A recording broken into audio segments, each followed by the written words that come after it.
Hello everyone, welcome to Sanvargana classes. Let us see.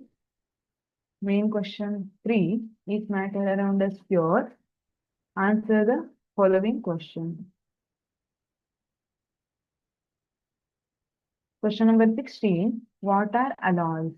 Give example. Alloys ಅಂದ್ರೆ ಏನು? Examples ಅನ್ನ ಕೊಡ್ಲಿಕ್ಕೆ ಹೇಳಿದ್ದಾರೆ.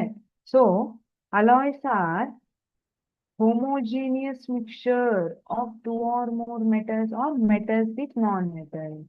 Alloys ಅನ್ನ ಏನಂತ ಕರೀತಾರೆ? It is homogeneous mixture. Homogeneous ಅಂದ್ರೆ components are evenly distributed, uniformly distributed. ಅದನ್ನ homogeneous. Okay, it's a homogeneous mixture of two or more metals or metals with non-metal. Example ಯಾವ್ದನ್ನ ಕೊಡೋದು? ಬ್ರಾನ್ಸ್. ಬ್ರಾನ್ಸ್ ಅಲ್ಲಿ ಕಂಪೋನೆಂಟ್ಸ್ ಯಾವ್ಯಾವ್ದಿರುತ್ತೆ? Copper and tin. Bronze ಅಲ್ಲಿ. Brass.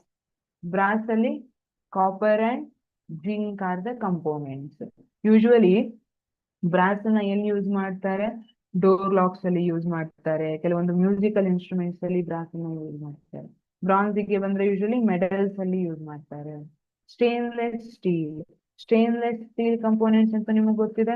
Main ಆಗಿ iron, then nickel, chromium, small amount of carbon ಎಲ್ಲ ಇರುತ್ತೆ stainless steel. Stainless steel ಅಂತೂ ಗೊತ್ತಿದೆ ನಿಮಗೆ. Day to day life home appliances ಇದ್ರಲ್ಲಿ ವೆಸಲ್ಸ್ ಅಲ್ಲಿ ಯೂಸ್ ಮಾಡ್ತಾರೆ. ದೆನ್ ಕಟ್ಲರೀಸ್ ಅಲ್ಲಿ ಯೂಸ್ ಮಾಡ್ತಾರೆ. ಸಿಂಕ್ಸ್ ಅದರಲ್ಲಿ ಎಲ್ಲ ಸ್ಟೇನ್ಲೆಸ್ ಸ್ಟೀಲ್ ಅನ್ನ ಮೇನ್ ಆಗಿ ಯೂಸ್ ಮಾಡ್ತಾರೆ. Solder alloy. ಸೋಲ್ಡರ್ ಅಲಾಯ್ ಅನ್ನ ಇಲೆಕ್ಟ್ರಿಕ್ ಪಾರ್ಟ್ಸ್ ಏನಿದೆ ಅದನ್ನ ಜಾಯಿನ್ ಮಾಡಕ್ಕೆ ಯೂಸ್ ಮಾಡಿರ್ತಾರೆ.